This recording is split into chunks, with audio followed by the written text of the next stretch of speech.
j'ai entendu quelques personnes étonnées par ces images. Vous êtes donc bien en présence de photographies, parce que je ne suis pas peintre. Et toutes ces photographies sont réalisées avec un appareil normal et ne sont absolument pas traitées d'aucune façon après la prise de vue. D'ailleurs, je suis tellement flemmard et que ça ne m'intéresse pas, je sous-traite tout ce qui est laboratoire à des laboratoires professionnels. Donc ce que vous voyez en fait, c'est mon œil. C'est effectivement un peu la spécificité de mon travail. C'est depuis un avion, quand on décolle d'Aix, je vois, au bout de 5 minutes, je vois aussi bien la Méditerranée que les Alpes, et je vais aller chercher en bas. Ça a commencé surtout par des lieux où l'homme avait travaillé. Je trouvais qu'il avait réalisé des œuvres esthétiquement extraordinaires, et il n'en savait rien. Et donc c'est ce qui a un peu commencé à me faire travailler sur cette idée, parce que je suis photographe, j'ai une profession depuis 40 ans quotidienne, et ça c'est un peu mon hobby. C'est un peu ce que je fais en dehors et en plus de mon travail quotidien. Et j'ai là, depuis fin des années 70, quand j'ai commencé ce genre de travail, 260 photos ou 270 photos en tout et pour tout. Donc c'est vraiment une toute petite production, parce que de toute façon il faut bien aller la chercher. La plupart de ces photos sont réalisées en Camargue, et en Camargue, en Crau, en petite Camargue, en fait, dans ces zones-là, ces zones humides, marécageuses. Et je vais tout de suite vous raconter pourquoi l'eau que vous voyez est rouge, parce que c'est de l'eau qui est rouge, c'est la grande question. Dans tous les marais salants du monde, se développe dans l'eau salée une petite bestiole qui s'appelle l'Artemia salina, qui est une espèce de mini-crevette. C'est pour ça que les flamants roses sont roses, parce qu'ils bouffent ces machins. Et plus l'eau devient salée, se densifie en sel, plus se développe cette petite bête. Et puis un jour, c'est tellement concentré en sel que la bête meurt, et ça donne ces espèces de tons jaunâtres qui, juste avant la récolte du sel, qui est là. Voilà. Vous avez là le stock, ce qu'on appelle les camels de sel, des stocks de sel. À l'intérieur de ça, vous avez des camions qui peuvent passer. Donc vous avez, c'est plus haut que l'immeuble. Non, je suis marseillais. C'est plus haut, c'est haut. Mais enfin, ça fait une dizaine de mètres de haut, quoi, ce genre de choses. Un immeuble de 3 étages.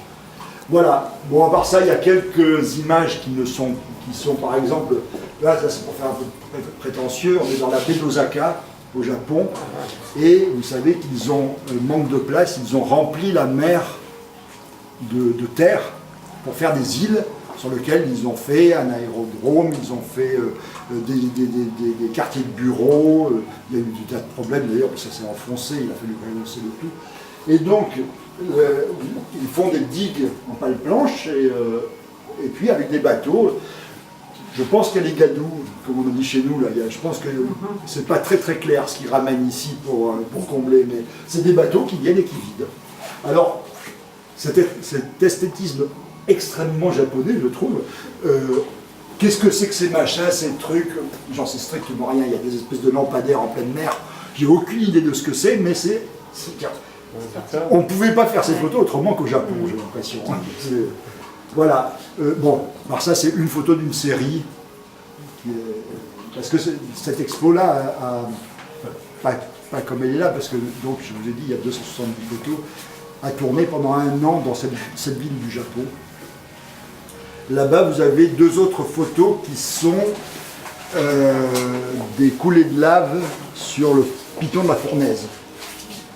Donc on est encore dans un autre lieu un peu plus loin, c'est histoire de vous dire que j'ai voyagé. Mais voilà, le tout sinon est dans notre coin. Derrière le pilier, là, vous avez ces images extrêmement monochromes qui sont en fait en couleur. J'ai dû me battre avec le laboratoire pour qu'ils ne sortent pas des photos verdâtres, jaunâtres. C'est des terres de la petite Camargue qui sont travaillées. Alors, Maintenant, je ne sais pas pourquoi ce qu'ont fait les paysans qui sont allés tourner la terre avec leur outil, qui ont fait demi-tour sur les mêmes, beurrés, j'en sais rien, pas beurrés, mais donc qu'est-ce qu'ils ont fait là?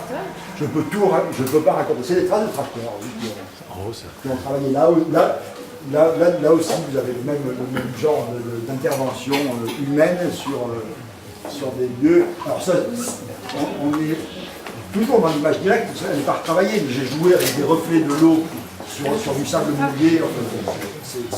C'est un peu, voilà, l'histoire de mon travail. Vous avez une image comme la grande qui est suspendue derrière vous.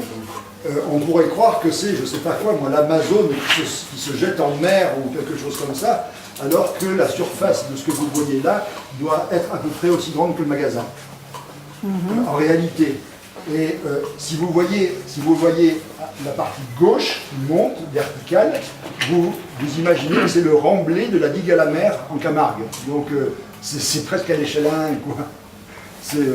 C'est simplement la façon de voir, de cadrer mes images, de sortir de l'image tout ce qui est soit anecdotique, soit tout ce qui donne une référence à ce qu'on connaît ou de ce qu'on imagine de ce qui est au sol.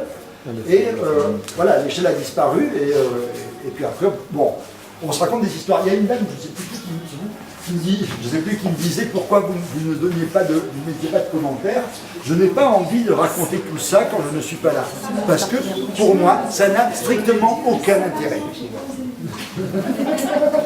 Non, je trouve que c'est pas la peine. Parce que là, je vous raconte tout ça, mais c'est pour moi anecdotique. Moi, ce que j'aime bien, c'est qu'on voit les images. Je pourrais, par exemple, je ne sais pas si elle est ici. Elle n'est pas ici. Mais bon, sur une des photos, il y a une mobilette qui passe, on la voit. Là, les morceaux de bois, là, on voit très bien les traces de voitures qui peuvent passer ici. Partout, il y a des petits indices qui permettent de lire à un premier degré, justement. À un premier degré, comme étant une photo aérienne. Et puis après c'est complètement autre chose, quoi. C'est cette espèce d'huître, là, ou je ne sais pas quoi, on est hors de la matérialité du sol, de la Camargue. Moi, ça me rappelle d'une espèce de cauchemar qu'on faisait des plus petits, des espèces de trucs qui me couraient après. Enfin, Et c'est pris à quelle altitude en règle, s'il y a une règle.